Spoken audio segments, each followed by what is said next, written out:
I had a nearly 4.3 centimeter acoustic neuroma removed from the base of my skull to save my life and to preserve my facial nerve. My surgeon had to sacrifice my hearing nerve and some of my balance nerve on my right side. You can't see my actual facial paralysis because this is an avatar.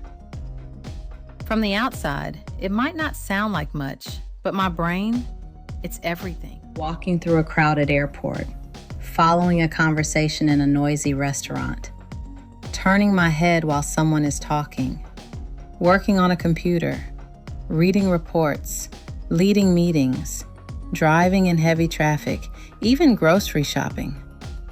These are things most people accomplish without giving them a second thought. For me, my brain is processing every one of those situations differently. It's trying to replace information that it no longer receives naturally. Every distraction, every loud room, every moving object around me requires more attention than it used to. People often ask me if I'm tired. The answer isn't that my body is tired. My brain is tired. It's difficult to explain what mental fatigue feels like if you've never experienced it. Imagine spending your entire workday taking a difficult exam that requires complete concentration. By the end of it, you don't necessarily feel physically exhausted. You feel mentally drained. Your ability to focus fades. Thinking becomes slower. Decisions take longer. You simply don't have the same mental reserve you had that morning. That's what many days feel like. By the time evening comes, I've often used so much mental energy simply functioning that there's very little left. It's not because I've worked harder physically than anyone else. It's because my brain has been operating in overdrive all day long. That mental fatigue is invisible. People don't see the extra concentration it takes just to maintain my balance. They don't see the effort it takes to determine where sounds are coming from with hearing in only one ear. They don't see my brain constantly trying to stabilize my vision when I turn my head.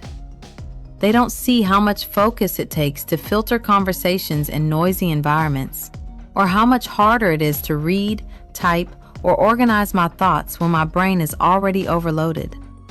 They just see me.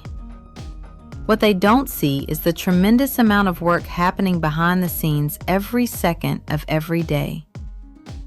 One of the biggest changes in my life has been something I never expected. I have become far more emotionally vulnerable than I ever was before. Before surgery, I was independent.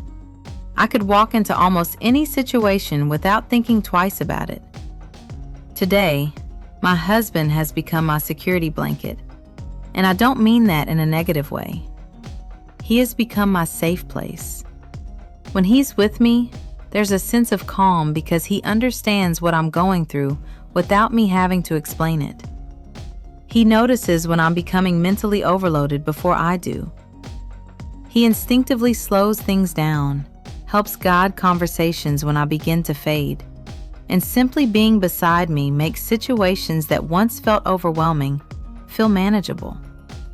There have been many times when we've gone to dinner with friends or attended social gatherings where, on the outside, I probably looked completely fine. Everyone else was laughing, talking over one another, and enjoying the evening. Inside, my brain was reaching its limit.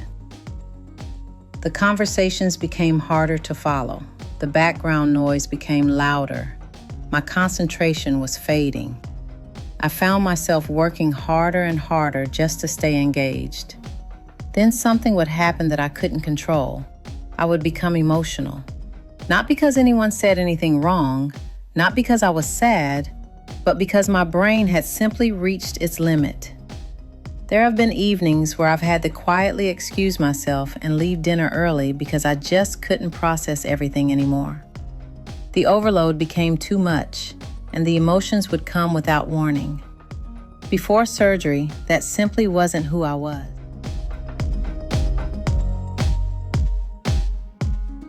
That has probably been one of the hardest things for me to accept. I've always been someone who could handle pressure, solve problems, and stay composed. Now there are moments when my brain is so mentally exhausted that my emotional filter isn't what it once was. I become agitated easier, raise my voice, or lose my patience faster. It's frustrating because I still feel like the same person inside. I still have the same values, the same work ethic, the same desire to be involved with family and friends. But my brain has a much smaller reserve than it once did. When that reserve is depleted, it's not weakness that people are seeing. It's a brain that has simply spent every ounce of energy it has trying to compensate all day long. My husband has become more than my partner. He has become my anchor. There are times when I don't even realize how mentally fatigued I've become until he gently reminds me it's time to slow down or head home. He has carried far more than anyone realizes, and I honestly don't know how I would have navigated this journey without him.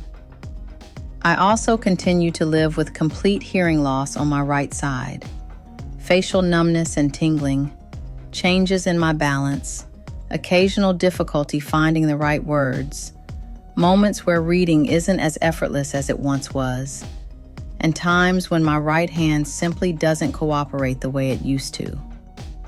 None of these things are dramatic enough for people to notice, but together they change how I experience every day. The hardest part about an invisible brain injury is that people judge you by how you look, not by how much effort it takes you to appear that way. If I had a cast, people would understand. If I were in a wheelchair, people would understand. But because my injuries are inside my head, people naturally assume everything is fine. The truth is, my neurological makeup has changed since my surgery. However, that doesn't preclude me from having a fulfilling life. It doesn't imply that I've surrendered or that I feel sorry for myself. It simply means that what used to demand 10% of my mental energy might now require 40% or even 50%. By the end of the day, that difference adds up. Recovery from brain surgery isn't like recovering from a broken leg. There isn't a moment when everything suddenly goes back to normal. The brain continues adapting for years, and while I've made tremendous progress, and I'm grateful for every bit of it, there are permanent changes that I continue to learn to live with. I don't share this because I'm asking for sympathy. I share it because I'm asking for understanding. Every day I choose to keep moving forward. I continue to enjoy my family and live my life. But what most people never see is the amount of concentration, focus, determination, and mental energy it takes simply to do what once came naturally. Sometimes the greatest challenge isn't what people can see, it's the battle that no one else knows you're fighting. If there's one thing I hope people take away from my story, it's this. Not every disability is visible. Sometimes the person who looks perfectly fine is carrying the heaviest burden. A little patience, a little grace, and a little understanding can make all the difference. You never know how hard someone is working just to appear okay. I survived brain surgery, and for that I will always be grateful. But surviving wasn't the end of the journey. It was the beginning of learning how to live with it every single day. That journey has changed me. It has humbled me. It has taught me to appreciate the people who stand beside me, especially my husband. And it has given me a deeper compassion for struggles that can't be seen. I'm still me. I'm still hopeful and praying that someone found something valuable in this. Please feel free to leave your questions and comments. Also, give me a like,